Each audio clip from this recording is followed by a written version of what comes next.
Call this District of Clearwater regular council meeting to order for Tuesday, September 16th, 2025 at 2 p.m. I'd like to begin by acknowledging we're fortunate to be gathering together on the traditional unceded territory of the Sim people who have been caretakers of this land since time immemorial. We do have two late items to add. Under 16.2, appointment to the Wells Great Community Forests of a councillor, and 16.3 will be a report on desludging. When we get there, I'll also be switching the order of a couple of those things, but we'll get to that when we get to 16 and 17.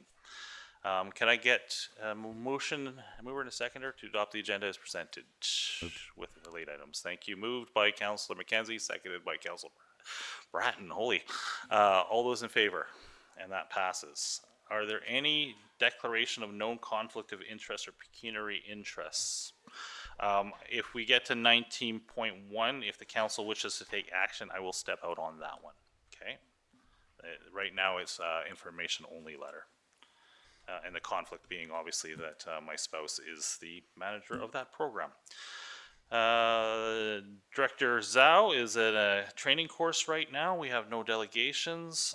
There is a motion to adopt the recommendation to adopt the minutes of the regular council meeting held August 19th, 2025. If any errors or omissions, and if not, can I get a mover and a seconder on that? Moved by Councillor Bratton, seconded by Councillor McKenzie. All those in favor? And that passes. Flipping the page. Nothing under 9, 10. We move to 11. The Commissioner of Oaths Policy Direction deferred from the August 19th Committee of the Whole meeting. Does staff wish to speak to this before we go? Yes. Thank you. Thank you, Mr. Mayor. This was deferred from the Committee of the Whole into the second meeting in September. Here we are. It was to give time for council to consider the policy, sort of think over it. Staff did reach out and try and contact Mr. McCrate, who does offer law services, but we didn't actually hear back from him in time, so we don't actually have any additional information from sort of Mr. McCrate.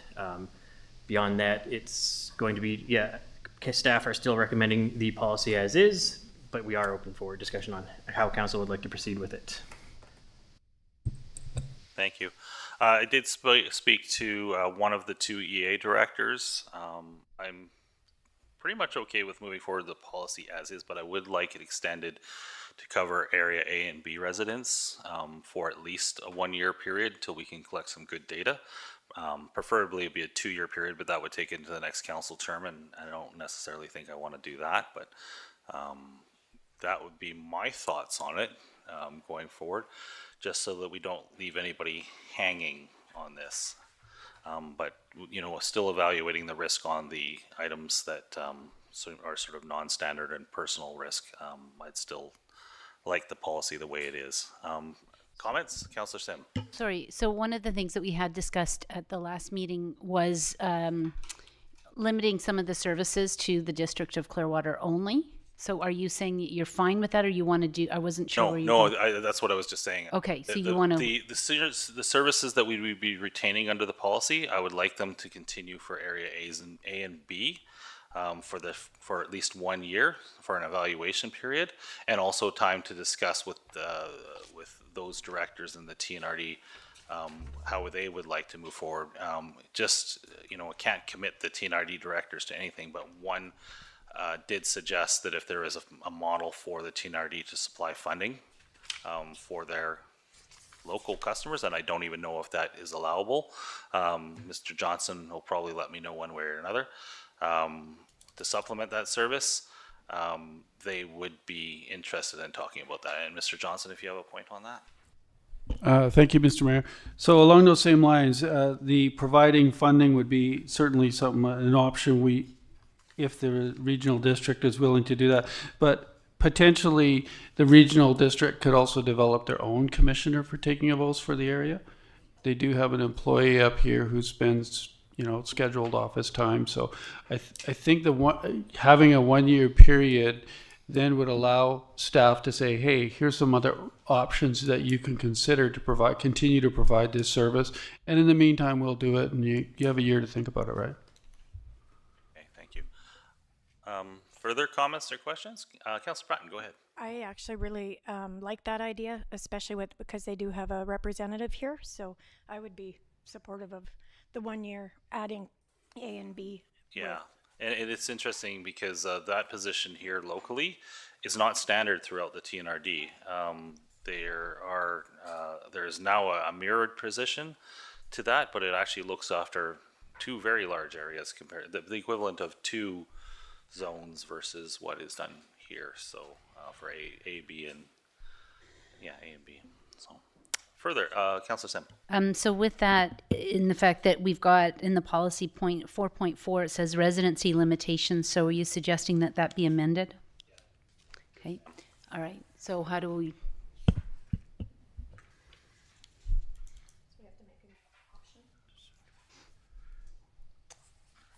So it would be district residents and residents of area A and B of the TNRD.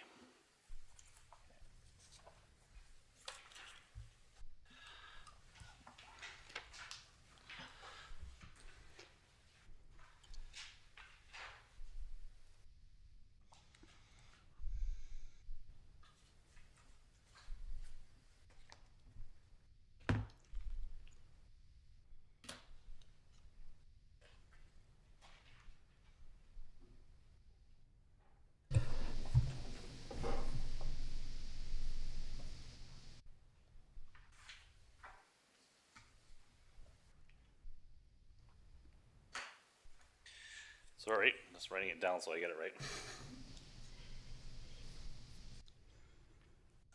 Okay, further questions or comments? Councilor Sim. So the other discussions that we had at the last meeting is Mr. Prime had talked about service level, but going back, the definition of service level, although it's outlined in 4.3 or whatever we just amended, what we didn't address, and whether it has to be noted in the policy or not, is the hours. That we had a discussion about that. So I'm curious about, part of the report actually talks about that it's 12 hours a week approximately. Sometimes it comes at inconvenient times. So does the policy need to outline what that available service time frame would look like? I'll leave that question to staff because they would be providing. Yeah, thank you, Mr. Mayor, and through to Councillor Sim. I believe it's about 3 hours a week. It's not 12 hours. Which is not an insignificant amount of time either. I believe there was discussion on whether we would switch it to set hours or not. I believe if we're we didn't land anywhere in terms of where we would go with that. I don't believe so. Currently, the policy does not have any restriction on hours as is.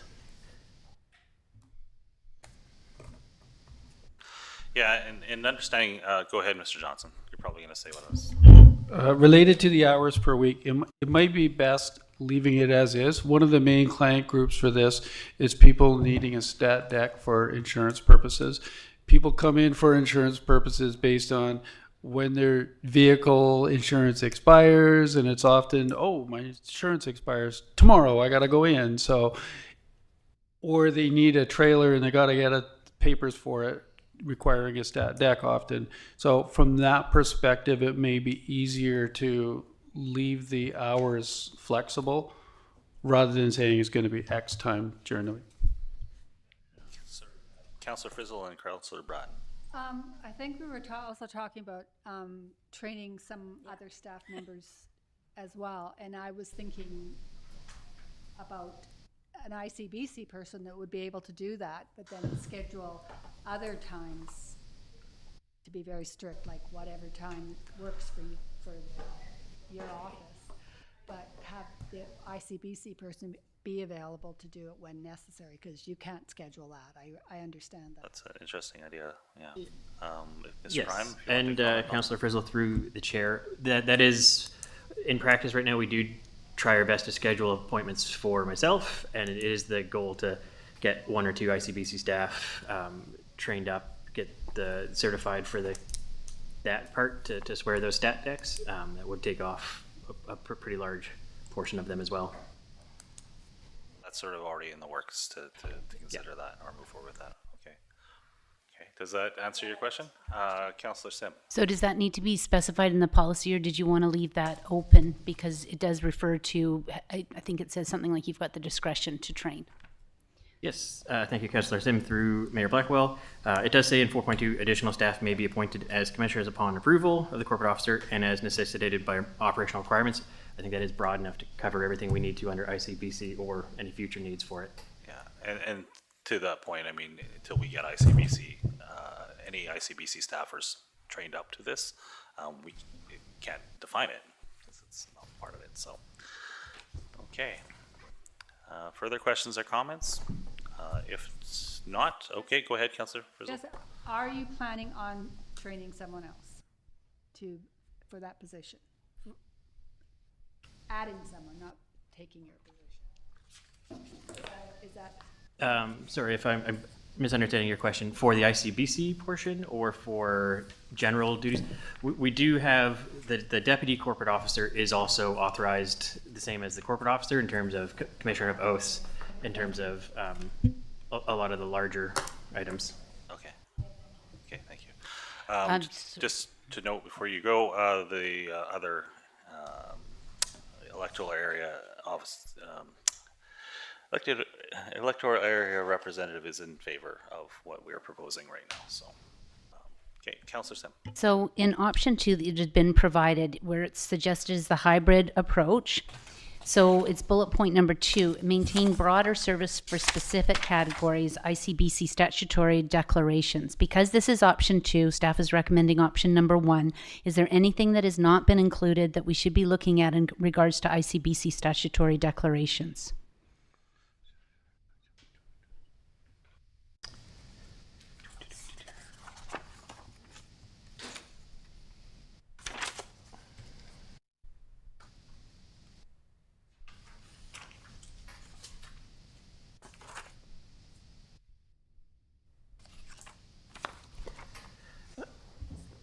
Yeah, so Councillor Sim through Mayor Blackwell, while I believe the policy that's sort of in front of council aligns closer with option 2 than option 1. Because, yeah. Right, and because option 2 also specifically cites train auto plan staff for ICBC related declaration only. I don't know, we've just talked about it. We've noted that there is that discretion that they can do that, but because you've specifically noted this in bullet point number 3, do we need to cite what specific responsibilities would be assigned to ICBC staff?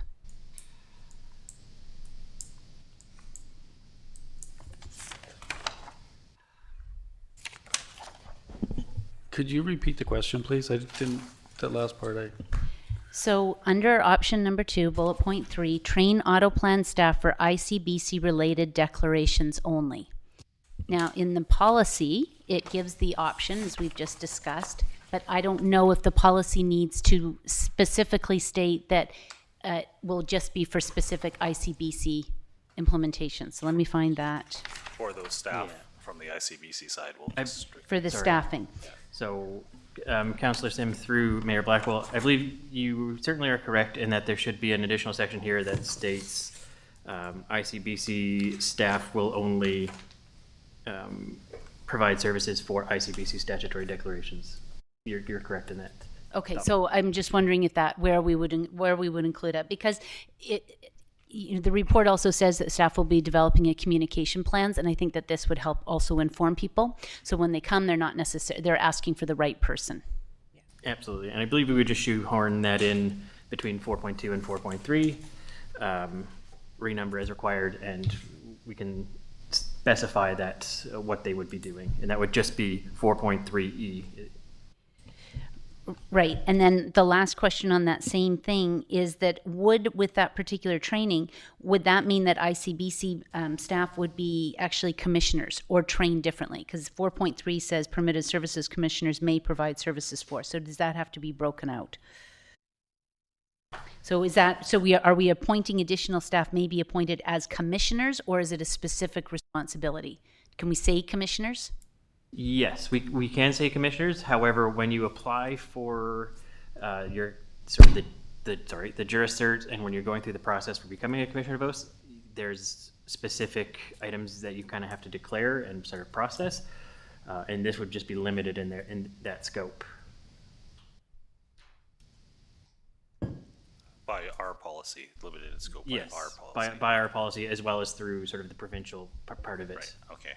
So it almost sounds like it needs like a 4-point something that specifically breaks that out, or is that adding too much? Like what ICBC staff would be responsible for? Does that Yes. need, No, how I are we going to believe do it? I believe that's required, and I believe that would fit in under between 4.2 and 4.3, just ICBC specific staff or. Yeah, so what I've got on addition to the recommendation is that service be to district residents and residents of area A and B for 1 year, and then a reevaluation of that service level with ICBC staff permitted to do ICBC related oaths. Okay. Yep. Thank you. Okay, And does anybody want to ask, so how, can you repeat again how the tracking would be done over the past year? Because from what I understand, it's sort of been anecdotal because it's been building, so how would we track that? Councillor Sim, through Mayor Blackwell, I believe we would track it through likely either a calendar or a spreadsheet. We haven't really built that system in terms of tracking at this stage. Well, if they've got to present, regardless of anything, if a driver's license or proof of address has to be shown, could that somehow be integrated? And the reason being is because the data is not only going to be required for a decision that we make in a year, but it will also be used for how many people outside of the District of Clearwater utilize it. So in developing that, there's got to be a way that we can, data is the way that we define our decisions. that said, we'd be collecting data for our own purposes. So check marking what area they're from is one thing, but collecting driver's license address and information for the state of this, I don't think that would be. No, anywhere near all I'm saying is that to get the oath, it says in here that you have to present your driver's license. So I'm not saying we collect it, but upon that, then it is what you're saying, like a checkbox. But part of this policy is in order to proceed, they have to present identification. Yeah, I would figure staff would build that into the spreadsheet or Yes, the collection absolutely. data. Yeah, and if there's a room that the area directors say this is a valuable one, and we say actually 70% are coming from, this region, that helps build a financial case. Yeah. I like that. And then hopefully the employee of the TNRD is able to provide that service based out of their office at the end of the hall. Okay, so that is a recommendation. I think staff have got the details of the recommendation. I think what I read out there is close enough, or do you want to try to read it out again? So that the committee of the whole recommend to council that it adopt the commissioner oath taking, for taking affidavits policy as attached to the staff report titled Commissioner of Oaths Policy Direction dated August 19, 2025, and that it be directed to district residents and area A and B residents for 1 year with a re-evaluation after that 1 year when we can see how many people use it, and that ICBC staff be permitted to do ICBC related oaths only. That staff be directed to prepare a communication plan for the public outlining the scope and eligibility of services provided under the new policy. Okay, it's a bit long-winded and not pretty, but I'm quite sure.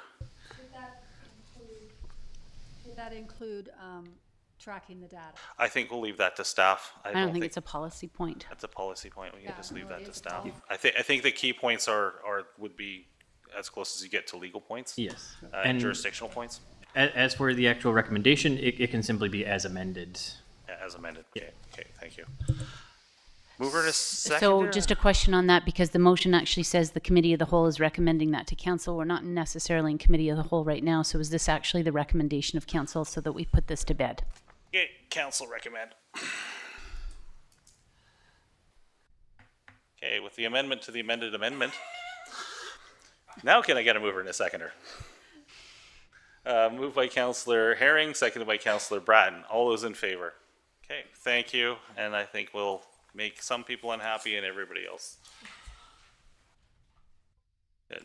Okay, that is that taken care of. On your desk and in the agenda, or the minutes, will be my mayor's report covering a few things from mid-July through till this week. I'm going to highlight a few. Basically had a meeting with the Minister of the ADM of Administrative Education to talk about local issues here on August 20th.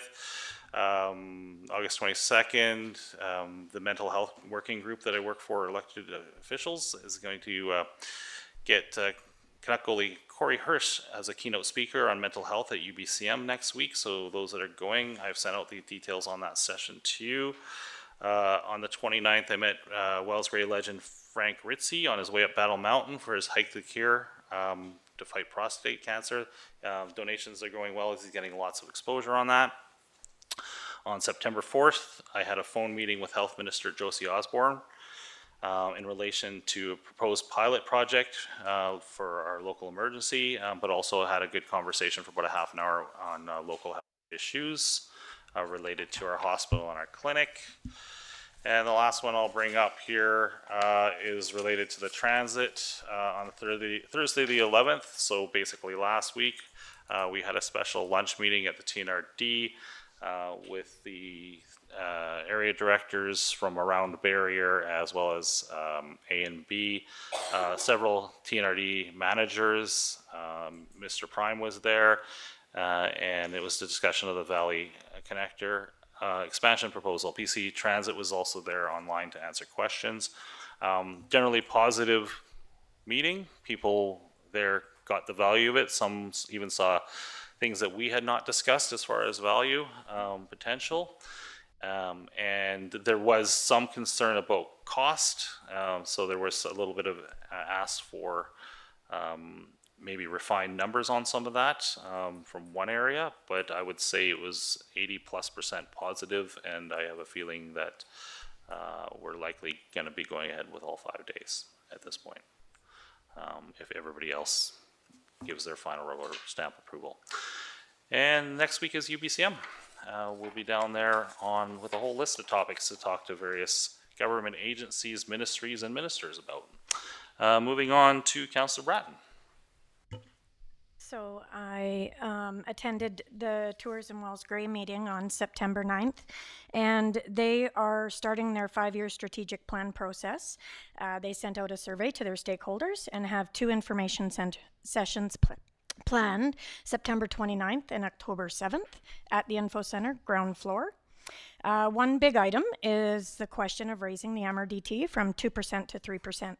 Most areas are already at 3%, and they were floating the idea back when they had to do their plan in 2021. But they knew that wasn't the time during COVID. That's not what we do, or try not to do, is strap everybody with more taxes. So the 5-year plan process has begun now, and they just wanted to know that the TWG can't make that decision to raise. It actually is solely on the stakeholders, so they need their buy-in to be able to do this.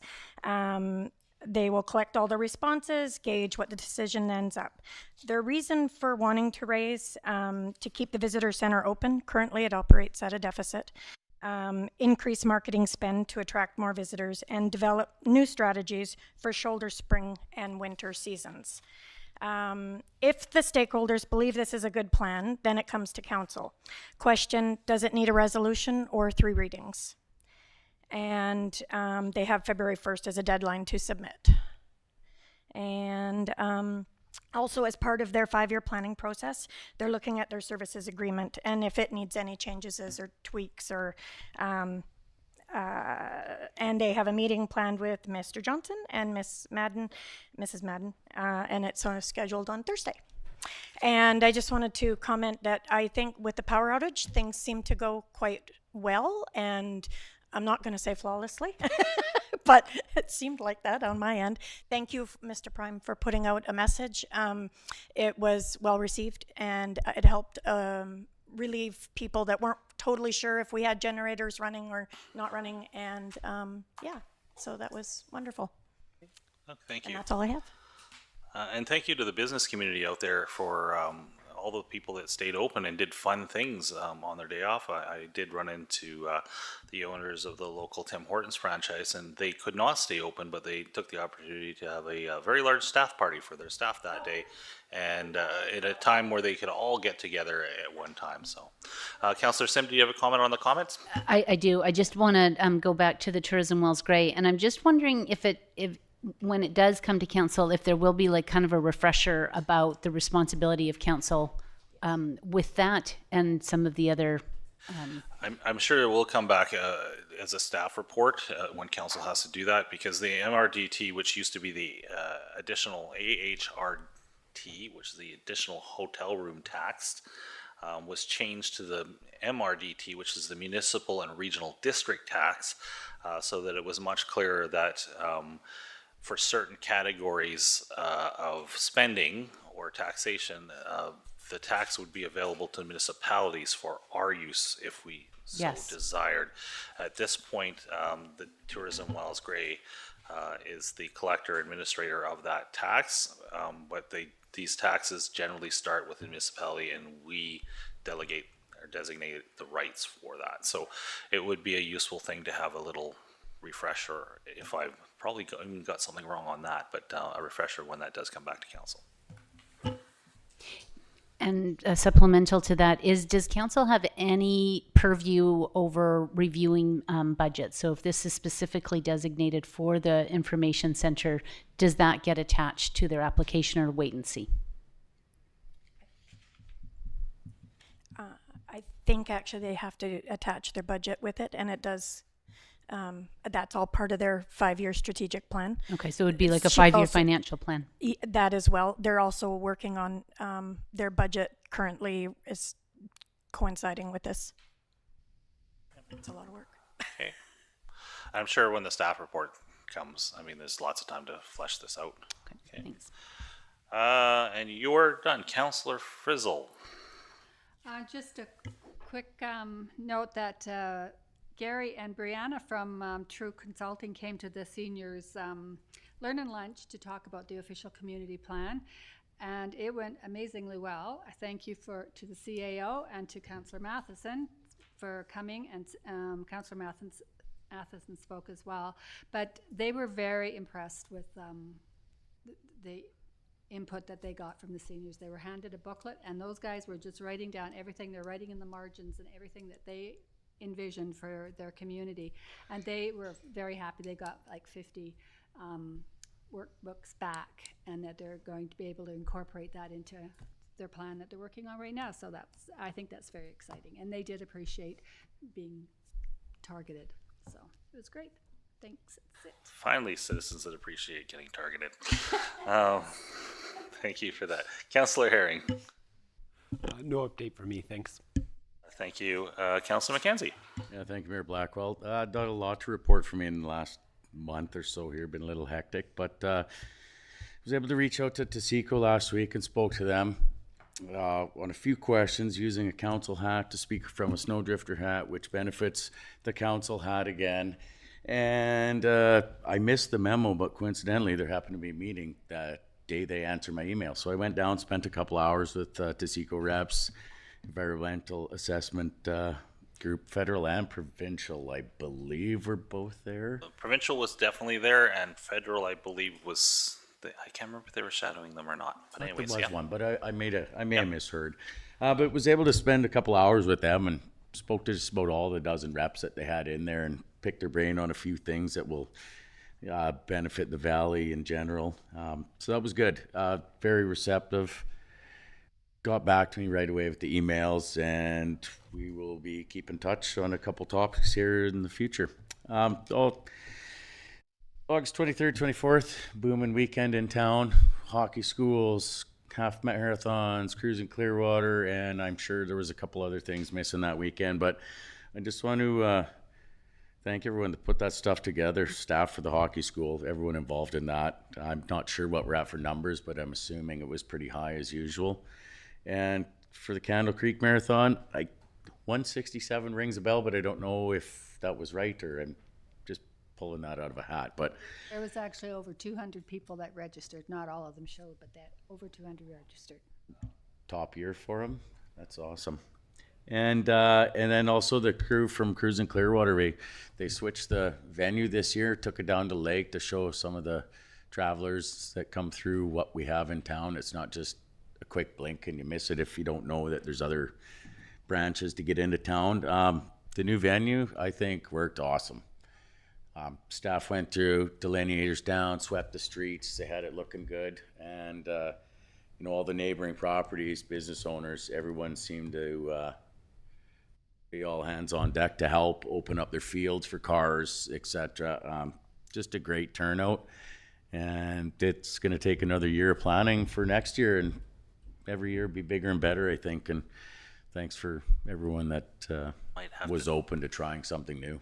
Might have to find a new location because I mean attendance. If you correct me if I'm wrong, but I think was almost 1/3 or around 1/3 of what Kamloops gets for a hot night. It was a huge amount of attendance locally, which Yeah, is a it was huge. big. All of those things that were mentioned are huge economic benefit to this community. Yeah, it was a busy weekend. Busy and, weekend, especially making it a 2-day event. Cool. and I think that's about all for me right now. Okay, thank you. Councillor Matheson is away. Councillor Sim.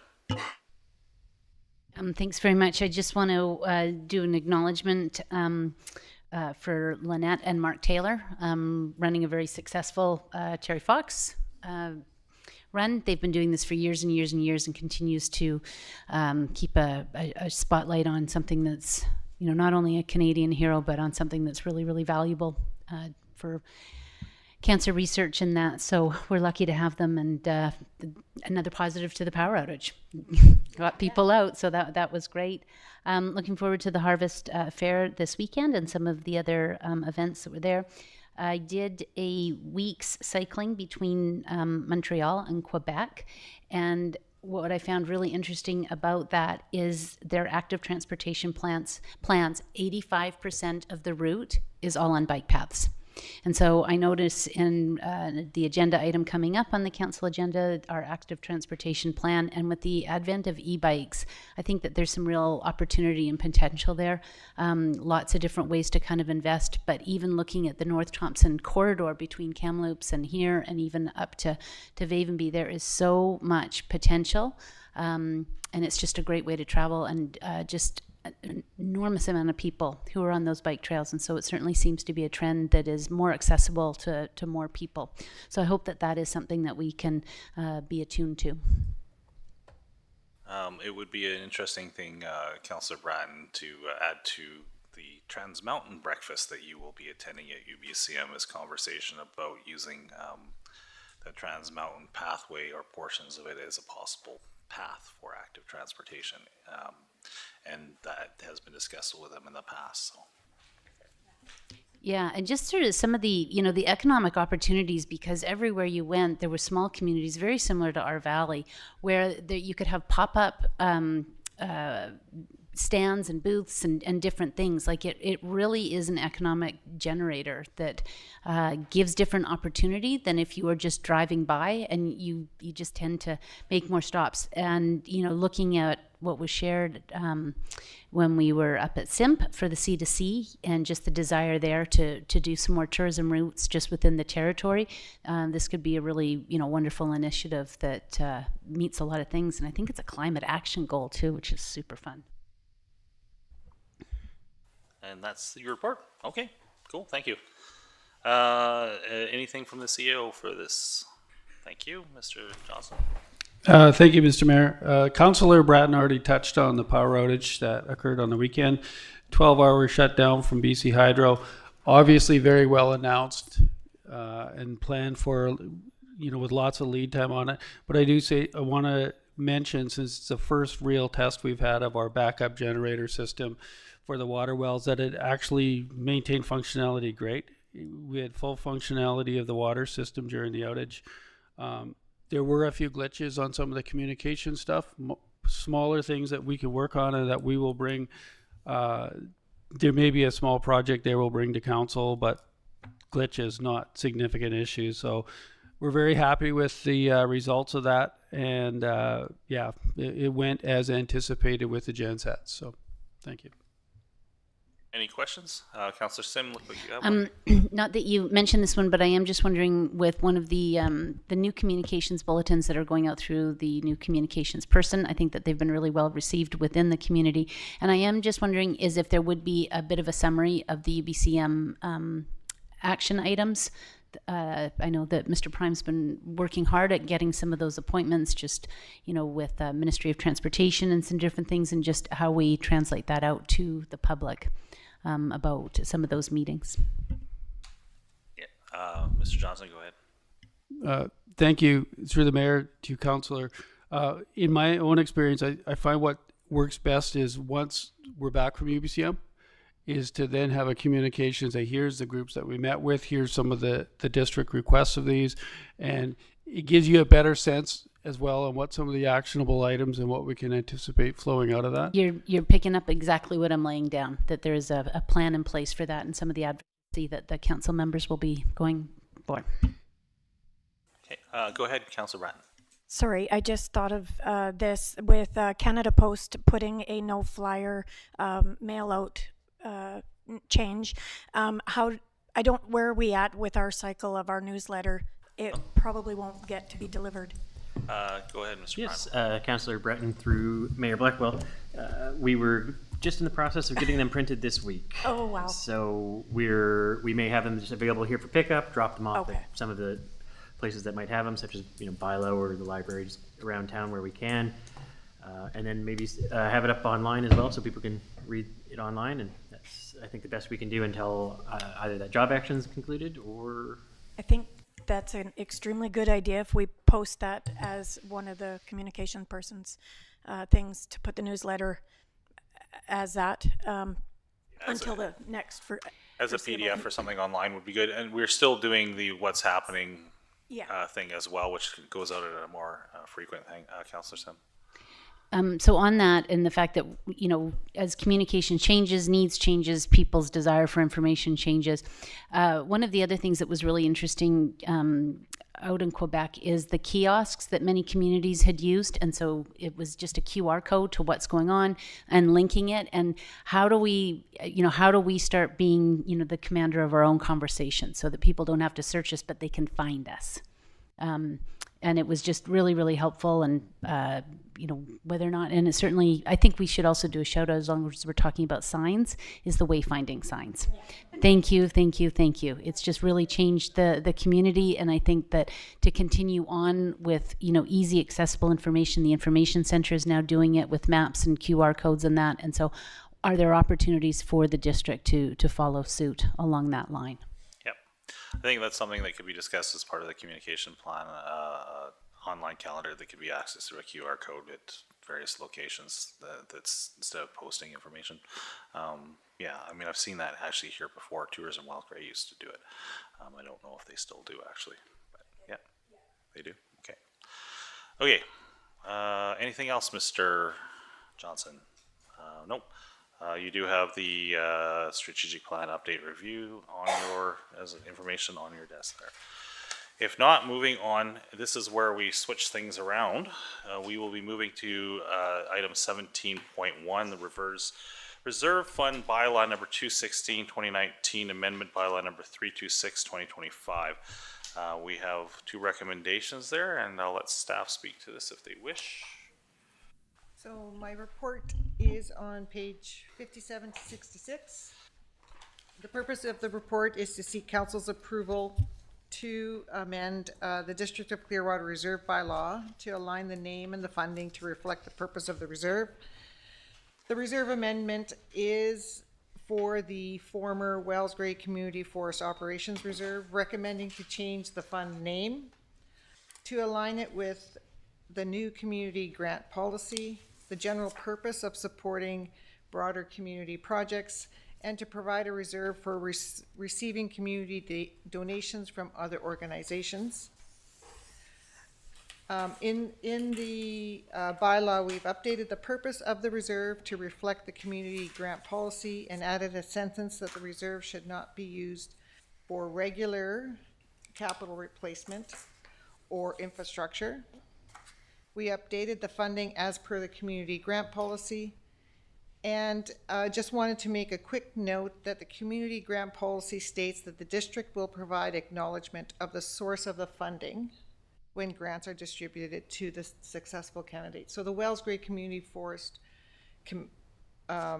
will still be acknowledged through the distribution of the funds, as well as the successful candidates are also asked to acknowledge the district and the source donor, whoever that will be. Questions, comments? Not. Mover and a seconder. Nope, sorry. So I just want to understand this correctly. So there's, you've identified in item number 8 on page 63, and we've said, so that you've highlighted some of the changes. So funds are not to be used for regular infrastructure repair or replacement, but I need to tie that into the report on page 57 and understand that the current funding for this reserve is 100% of the year of the prior year's operate. Am I on the right thing or no? Have I jumped ahead again?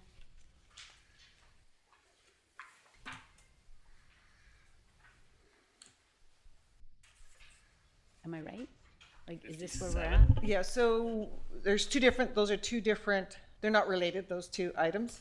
So we have a department called Wells Gray Community Forest Commission way back when we set it up. And that's what our department name. So all the interest that it is gained from that reserve goes into this department, and then it is allocated out to this reserve at the end of the year. So it's an accounting item. And when I talk about the 100% of the reserve is allocated, of the surplus is allocated back out to the reserve, that's what I'm talking about for that item. You're talking about the interest earned. Okay. And the fund purpose, the last sentence, when we, earlier we spoke, or council spoke about using those funds not for regular infrastructure replacement. So the organization that is requesting the funds should save up for regular capital replacement, like regular vehicles or things like that. So this is for New, primarily new initiatives or additions to or, Yeah. yeah, additional services or additional things like that. services, additional. Okay, so that ties into the next question, which is in paragraph 3 of the report, that is, the intent is for the reserve to be used for new capital, new initiatives, or expanded infrastructure. So, and why I'm asking that is because I felt in our last conversation that these grants were for community groups, but it was also indicated that the council themselves could possibly use these funds. And I just wanted to just get back for the intent of the original granting, which was for community projects, not necessarily expanded infrastructure, which could be new roads and that. So it's a little bit difference of just intent, and I wanted to clarify it, but the district technically could access it. And how would we do that? Like, I just want to understand, it's a granting cycle. It's a granting cycle, and it's going to be administrated in that way through the budget cycle. The extra projects or the projects that occur, council always is provided what the funding source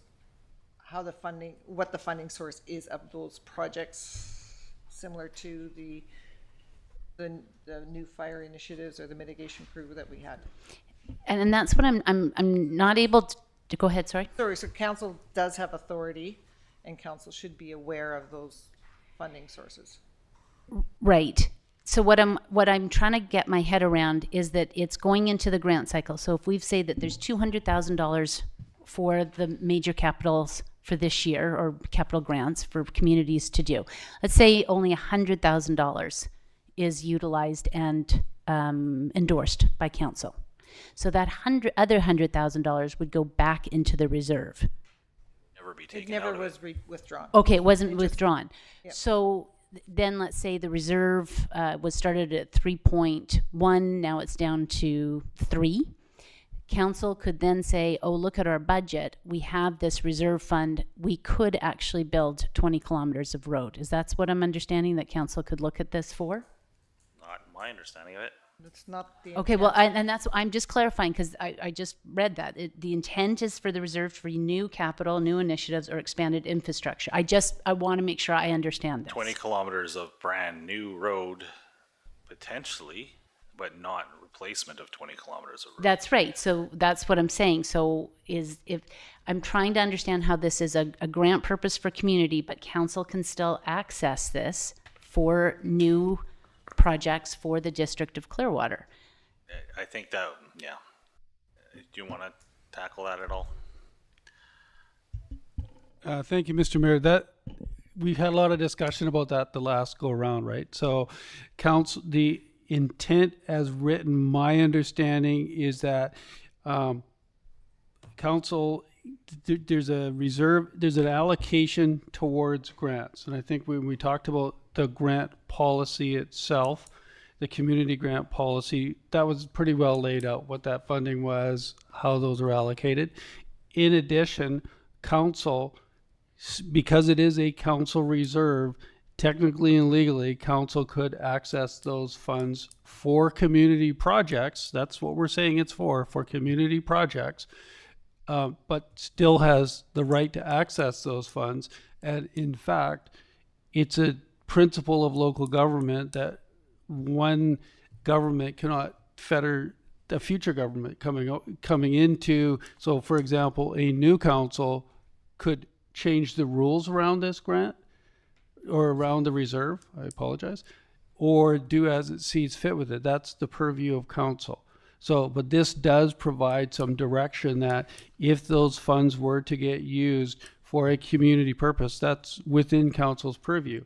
Again, the direction is not just replacement of funds, not just because you haven't done maintenance and now you need to replace something, not for that, for new community initiatives where council deems in its own judgment that it's the right way to spend the money. Thank you. And thank you for the point that the minute this council expires, the obligation basically expires, and the next council could make their own set of rules, amend this.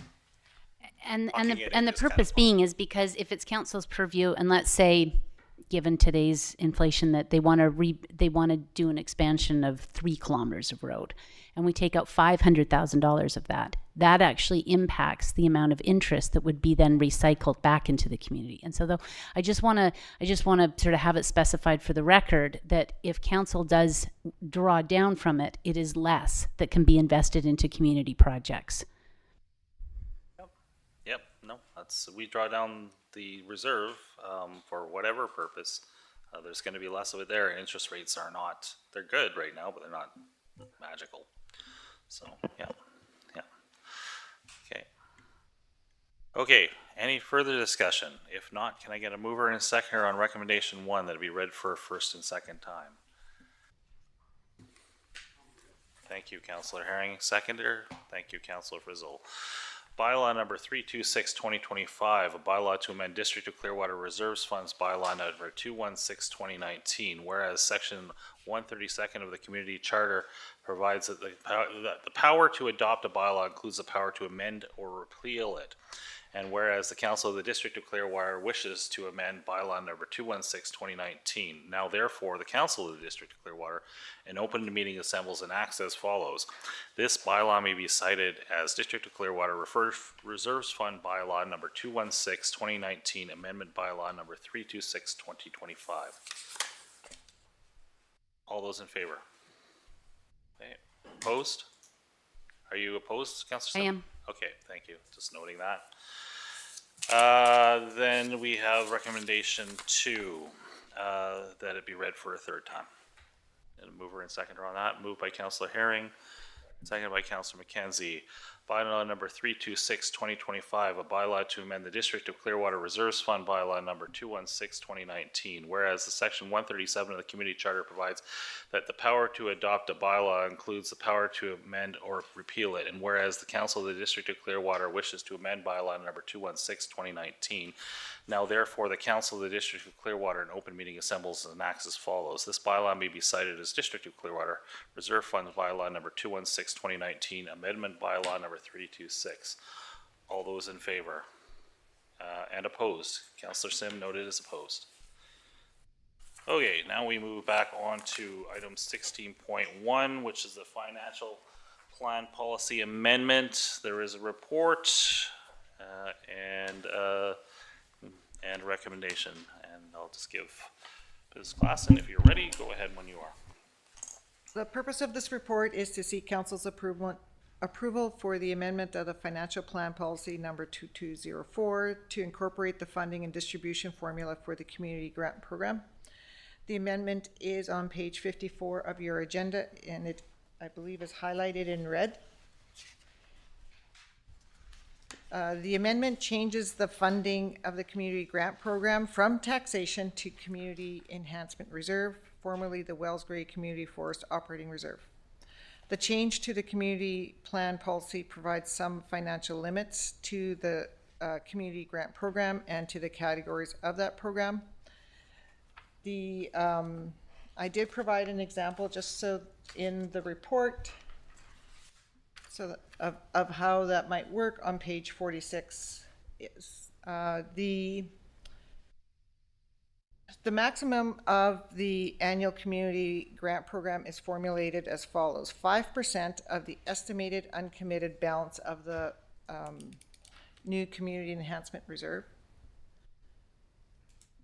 plus any estimated interest earned, and that would be the maximum for the whole program.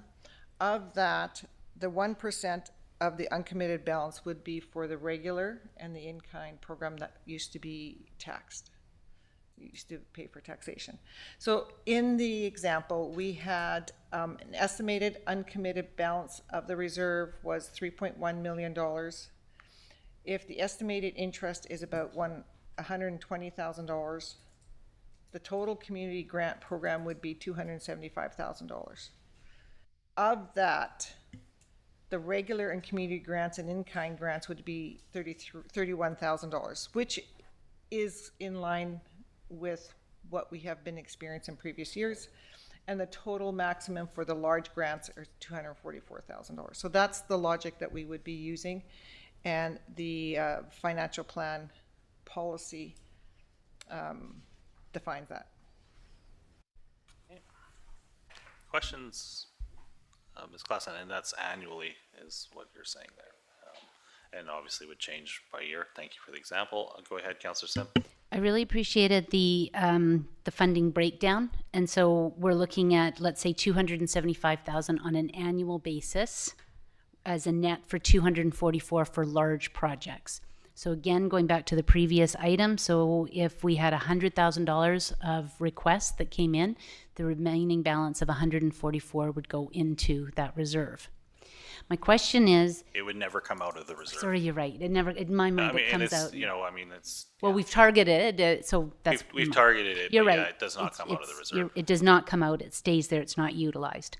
What struck me about the last meeting is we heard from Evergreen Acres and the amount of money that it's relied on to support Evergreen Acres, which I think the number was $36,000. Is that correct? Does that ring a bell? Anyway, let's say that is.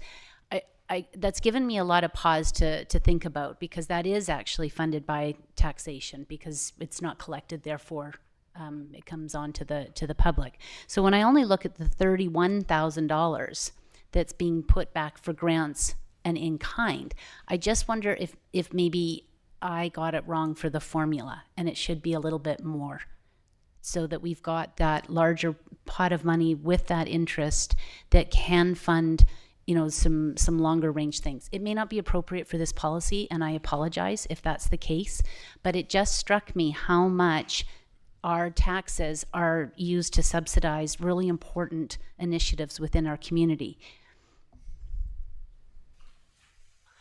Yes.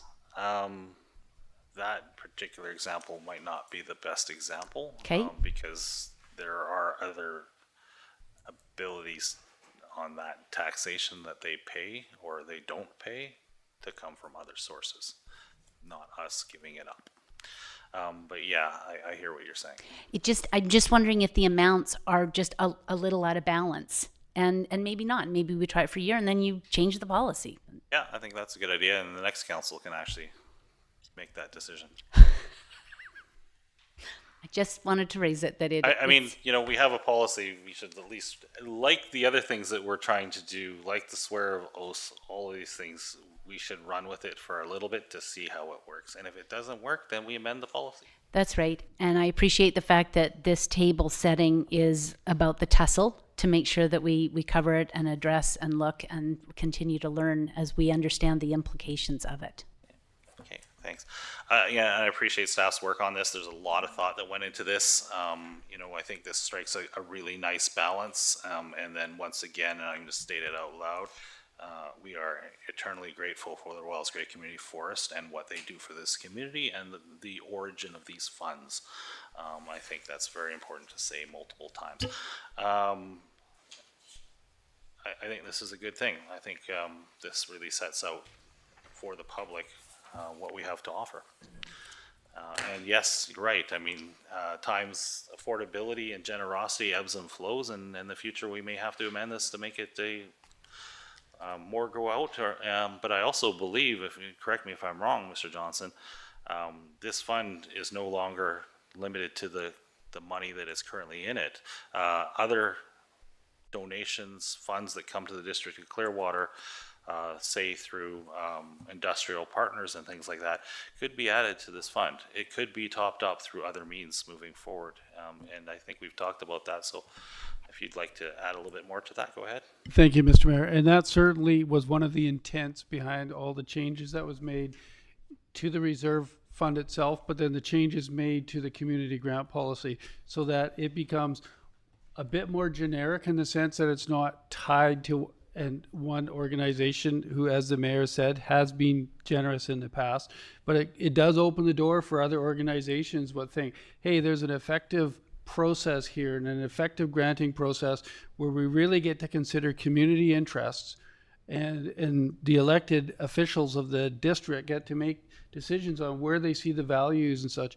I think will be an attractive methodology if organizations want to give. It makes sense to do that to a community group where, you know, we hear from everyone and we're open to feedback from all sides. So that is one of the intents behind this, to create a vehicle that could be used to stimulate some of that community investment. Okay, thank you. I have another one, but I'll save it till I think about it. No, just say it. I do No, it all the no, time. no, Come I on. know. No.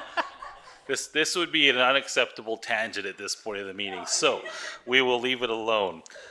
So there is a recommendation that council approve the amendment to the financial plan policy 2204 to incorporate the funding and distribution formula for the community grant program. Can I have a move or a seconder on that? Moved by Councillor Bratton, seconded by Councillor Frizzle. Thank you. Further discussion?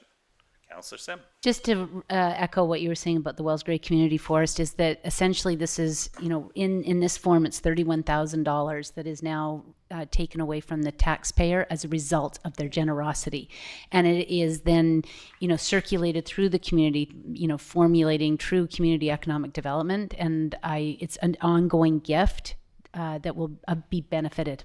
And noted at this point that 31,000 is actually coming from predicted interest, not from the principal and Yes. original donation, Thank which I think you. is also important to state out loud. Yep. Okay, any further discussion? If not, all those in favor? Okay, and that passes. Thank you. We've had a request from the Community Forest, speaking of Wells Gray Community Forest Society, to appoint a council member. Original thought was to appoint a staff member or a council member, but in discussions with the Vice President, they had made the request that Councillor Herring possibly be put forward as a name to be appointed to that committee for the remainder of this term. And I talked to Councillor Herring and he's willing to do that. So I need a motion to appoint Councillor Bill Herring to the Wells Gray Community Forest Society as a member of the District of Clearwater Council rep. Councillor Bratton. Are you moving? Okay. Discussion first, though. If not, moved. And can I get a seconder on that? Okay. Councillor McKenzie, all those in favor? And that passes. Thanks, Bill. Welcome to that. And my understanding, there's actually another former councillor, Councillor Taylor, that used to be last term is on that. And they've actually done a wonderful job of recruiting new members for both the corporation board and the society board. One other aspect for governance that was of interesting note is in the past, some members served on both boards of the society and the corporation. That no longer exists. They are completely separate board appointments. There are no members that are on both boards at the same time, it was excellent governance. Mr. Prime, you seem to need something. Yes, thank you. And I'm just confirming, Councillor Herring, that you're abstaining from the vote on this one. You apparently can't, even though it's a volunteer position, you cannot vote for yourself. However, in an election, you actually can vote for yourself, so I don't understand how this works. Yes, anyways. If you get less than one vote, then, well, there's a problem, so anyways. Okay, thank you for that. And then, sorry, I just put it on the ground here, but the next thing is Mr. Carmichael, I'm assuming we have a desludging report here. Action needed. So whenever you're ready, go ahead. Hello, Mayor and Council. Sorry I got this in late, but it was important to get it added onto this agenda. So you're all familiar with the desludging project.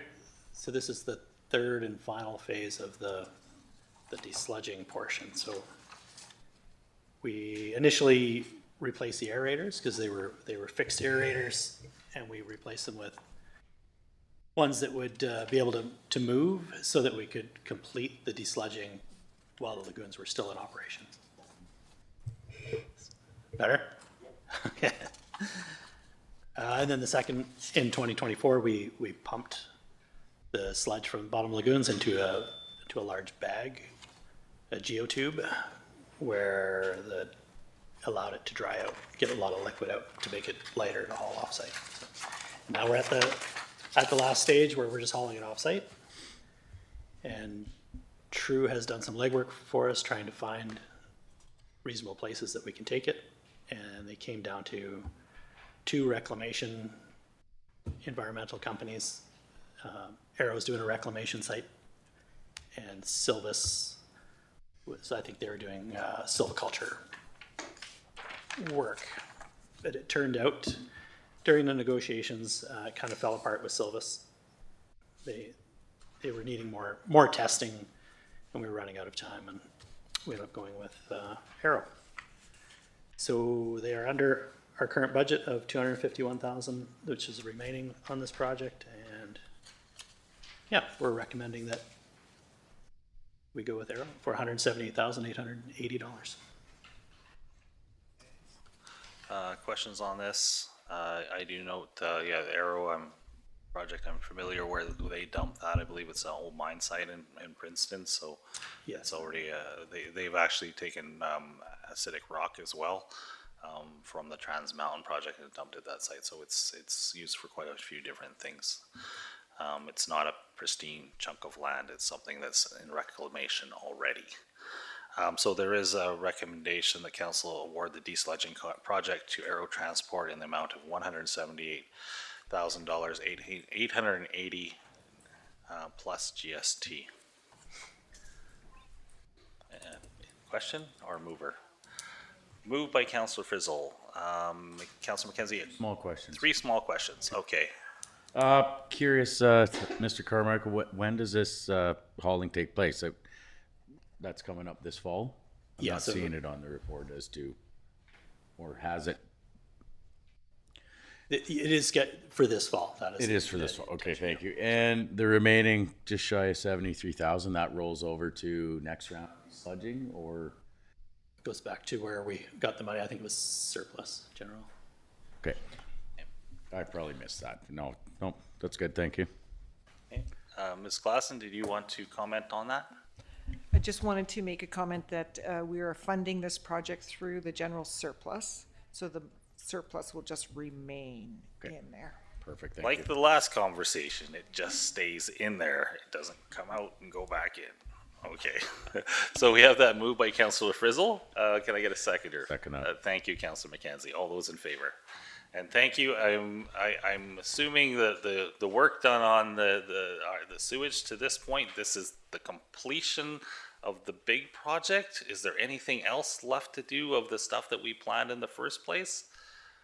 No, not, Cool, because it's been a fairly long process. So, thank you for staff's diligence and work on this, and as well as our engineering firm. It's been a long process, but in reading the past reports, it does set us up for quite a long time with capacity.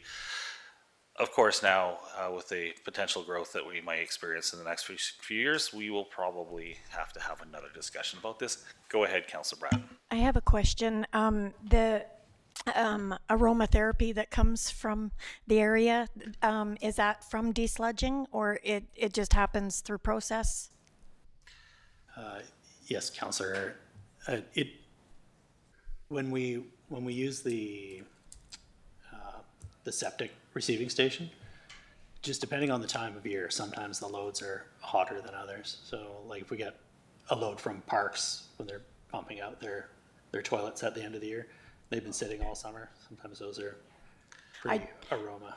Yeah, I saw a report that someone was commenting the flats was very aromatic, and I thought, oh, I didn't think we should smell anymore, but. No, and during the desludging, there was more smell than usual. Oh, okay. But Yeah. So when they start hauling it, are we gonna be wafting higher than normal?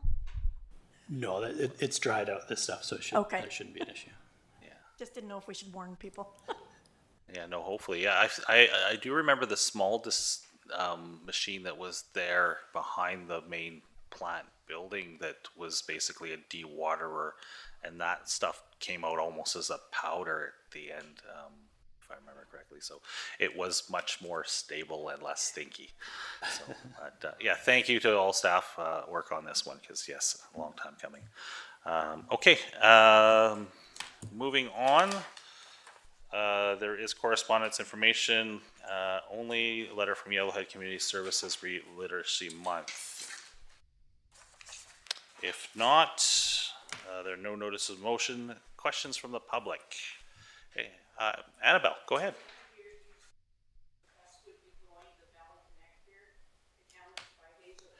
Potentially next fall, if all the other parties formally approve it, which is Barrier and 3 areas of the TNRD, by September or October, potentially of next year, maybe a little later with planning, the Valley Connector could theoretically be running 5 days a week out of 7 to Kamloops. So the ability to do one overnight or come back the next day or do a early morning medical appointment, yes, that.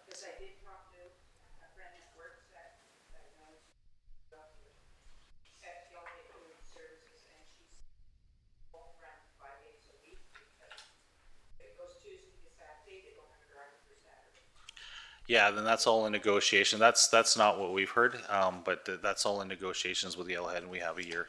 Yeah, we have a year to sort that out. So. Yeah, yeah, for sure. Cool. Yeah, I know, and hopefully they have more than a year to figure it out. So, yeah, awesome. I think it'd be a benefit to a lot of people, and people going in both directions.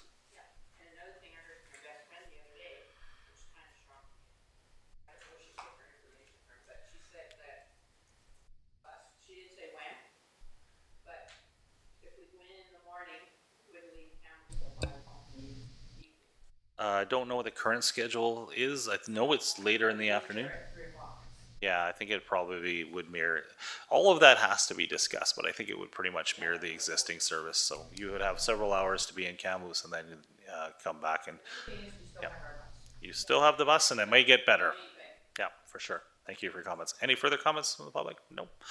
We do need to move to in camera. This is a long one. There is a recommendation that the meeting be closed to the public pursuant to sections 91 of the community charter to discuss matters relating to C, labor relations or other employee relations, E, the acquisition, disposition or expropriation of land or improvements, if the council considers that disclosure could reasonably be expected to harm the interests of the municipality, K, negotiations related and related discussions respecting the proposed provision of a municipal service that are at their preliminary stages and that in the view of the council could reasonably be expected to harm the interests of the municipality if they were held in public. And 2B, the consideration of information received and held in confidence relating to negotiations between the municipality and a provincial government or federal government or both, or between a provincial government or the federal government or both and a third party. Can I get a mover and a seconder to move into in camera? Thank you. Moved by Councillor Bratton, seconded by Councillor McKenzie. All those in favor, and we will take a recess for, we're going to call 10 minutes. So see you back at 3:20. Thank you.